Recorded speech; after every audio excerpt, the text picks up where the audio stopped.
Sir ನಿಮ್ಮ ಹೆಸರು sir? Basavaraj ಕರ್ಜಿ ಅಂದ್ಬಿಟ್ಟು ಬ್ಯಾಡಗಿ ಅವರು. ಹೌದ್ರಿ. ಒಂದು ಎಕರೆಯಲ್ಲಿ ಮೆಣಸಿನ ಗಿಡ ಅಮೂಲಿ ಸಕಟ ಕಂಪ್ನಿದು ಅಮೂಲಿ ಬಂದದ್ದು ಹ್ಞೂ ರೀ. ಉತ್ತಮವಾದ ಗುಣಮಟ್ಟ ಹೊಂದೈತಿ. ಹ್ಞೂ ರೀ.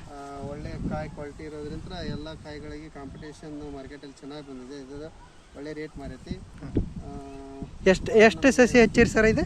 ಇದು ನಾವು ಅಂದಾಜು ಒಂದು 100 ಟ್ರೇ ಹಚ್ಚಿದ್ದೀವಿ ರೀ. ಹೌದ್ರಿ. ಎಷ್ಟು ದಿನಕ್ಕೆ ಕಾಯಿ ಸ್ಟಾರ್ಟ್ ಆಯ್ತು ರೀ ಇದು?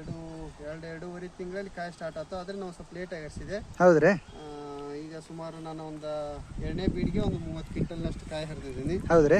ಮಾರ್ಕೆಟ್ನಾಗ ಏನು ರೇಟ್ ಹೊಂಟೈತೆ ಸರ್ ಈಗ? ಮಾರ್ಕೆಟ್ನಾಗ ಉಳಿದ ರೇಟ್ನಷ್ಟೇ ಕಾಂಪಿಟೇಷನ್ ಕೊಟ್ಟು ಈಕ್ವಲ್ ಆಗಿ ಮಾರೈತಿ. ಹೌದ್ರಿ. ಎಲ್ಲ ಕಂಪ್ನಿಗೆ ಇದ್ದಷ್ಟೇ.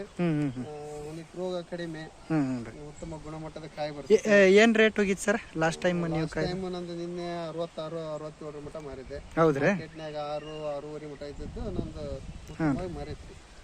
ಈ ಕೊಯ್ಲು ಒಟ್ಟು ನಿಮ್ಮ ತೂಕ ಎಷ್ಟು ಬರ್ಬೋದು ಸರ್ ಇವಾಗ? ನನಗೆ ಒಟ್ಟು ಇಲ್ಲಿ ಮಟ್ಟ ನಾವು ಆಗಲೇ ಹೇಳಿದಂಗೆ ಒಂದು ಈಗ 2ನೇ ಕೊಯ್ಲಿ ಒಂದು ಒಟ್ಟು ಒಂದು 30-35 ಕ್ವಿಂಟಲ್ ಬಂದಂಗೆ ಆಗ್ತದೆ. ಹೌದ್ರಿ.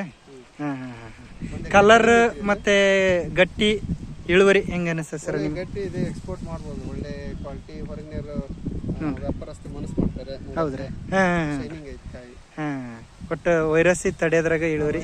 ವೈರಸ್ ಅನ್ನ ಬೇರೆ ಕಂಪ್ನಿ ಕಂಪೇರ್ ಮಾಡಿದ್ರೆ ಹ್ಞೂ ರೀ, ರೋಗ ಬಾಧೆ ತಡ್ಕೊಂತೈತ್ರಿ. ಹೌದ್ರಿ. ಒಳ್ಳೆ ಚೆನ್ನಾಗಿ ಖುಷಿ ಐತೆ ಸರ್ ಹಂಗಾದ್ರೆ.